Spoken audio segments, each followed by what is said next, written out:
Hello बच्चों, let's see the question. The question says, in a hypothetical case, if the diameter of the earth becomes half of its present value and mass becomes 4 times its present value, then how would the weight of any object on surface of the earth be affected?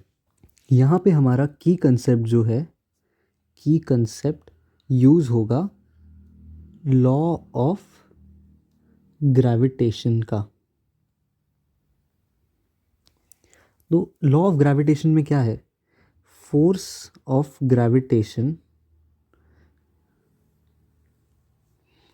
जिसको हम denote करते हैं F G से, is equal to G M M by R square.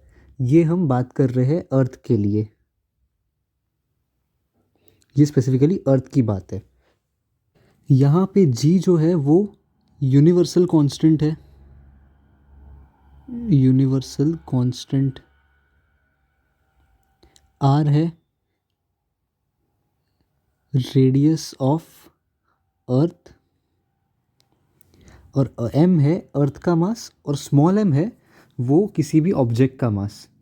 तो हमें पूछा गया है कि किसी भी ऑब्जेक्ट पे ये जो बोला है कि डायमीटर हाफ हो रहा है और मास 4 टाइम्स हो रहा है, तो इसका क्या इफ़ेक्ट होगा।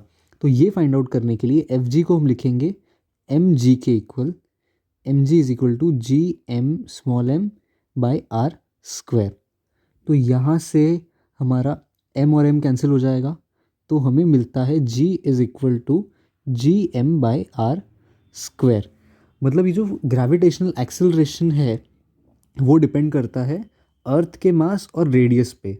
जी तो हमारा कांस्टेंट है ही, so small G is equal to G, हमें क्या कहा है यहाँ पे, मास बिकम्स 4 टाइम्स, मतलब मास हो गया 4m अपॉन आर स्क्वायर।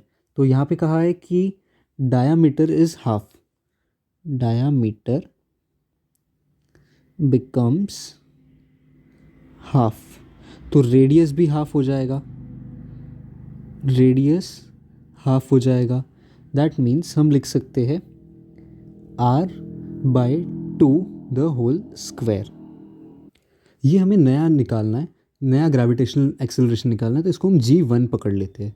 तो g1 हो गया, तो यहाँ से g1 की फॉर्मूला अगर हम आगे लिखे तो 4gm upon R square divided by 4। इसको हम लिख सकते हैं g1 is equal to 16 times G M by R square. G M by R square हम लोग यहाँ से पुट कर सकते हैं, इसकी वैल्यू है जी, मतलब g1 becomes 16 times the present value of, यहाँ पे हम दोनों साइड पे मास से मल्टीप्लाई करते हैं, तो M G one is equal to 16 M G, मतलब जो है वेट यहाँ पे 16 टाइम्स इंक्रीज हो जाएगा। वेट मल्टीप्लाइज बाय 16 टाइम्स, ये हमारा answer. So the final answer is weight gets multiplied by 16 times. Hope you understood it well. Best of luck. Thank you.